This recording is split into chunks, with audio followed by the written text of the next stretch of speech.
जय गौ माता, जय माँ दुर्गा। नवरात्रि के प्रथम दिन माँ दुर्गा के प्रथम स्वरूप माँ शैलपुत्री की पूजा की जाती है। शैलपुत्री का अर्थ है पर्वतराज हिमालय की पुत्री। ये माता पार्वती का ही अवतार है।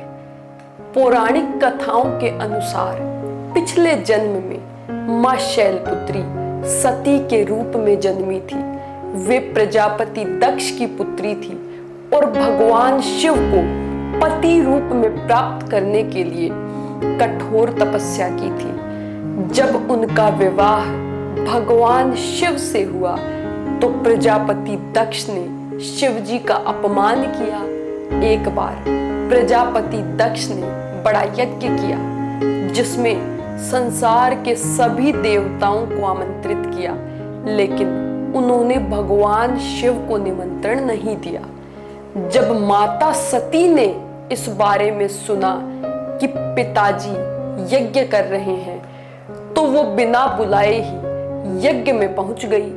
वहां उन्होंने अपने पिता द्वारा भगवान शिव का घोर अपमान होते देखा। यह देखकर वे अत्यंत दुखी हो गई और उन्होंने भोलेनाथ का अपमान सहन न कर पाने के कारण वहीं यज्ञ अग्नि में स्वयं को भस्म कर दिया।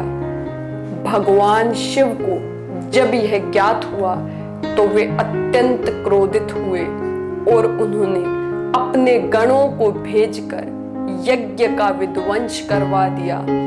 इसके बाद वे माता सती के पार्थिव शरीर को लेकर पूरे ब्रह्मांड में भ्रमण करने लगे।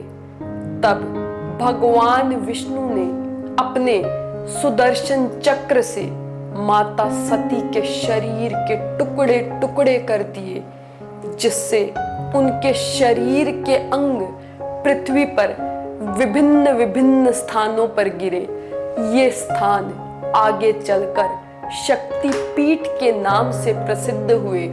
पिछले जन्म में यज्ञ अग्नि में स्वयं को भस्म कर देने के बाद माता सती ने अगले जन्म में पर्वतराज हिमाचल के घर जन्म लिया और शैलपुत्री कहलाई।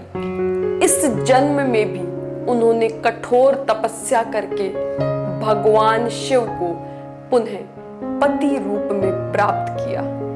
माता शैलपुत्री का स्वरूप अत्यंत दिव्य है। वे सफेद रंग के वस्त्र धारण किए हुए हैं। उनके एक हाथ में त्रिशूल और दूसरे हाथ में कमल का पुष्प है।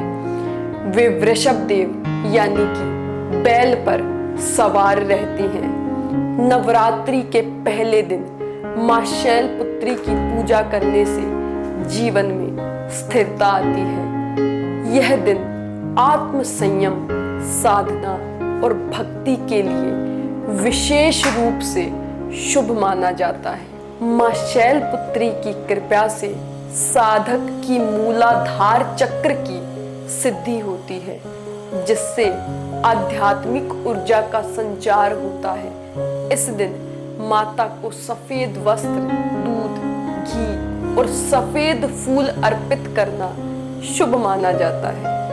जो भक्त सच्चे मन से मां शैलपुत्री की पूजा अर्चना करते हैं उन्हें सुख, समृद्धि और आत्मबल प्राप्त होता है।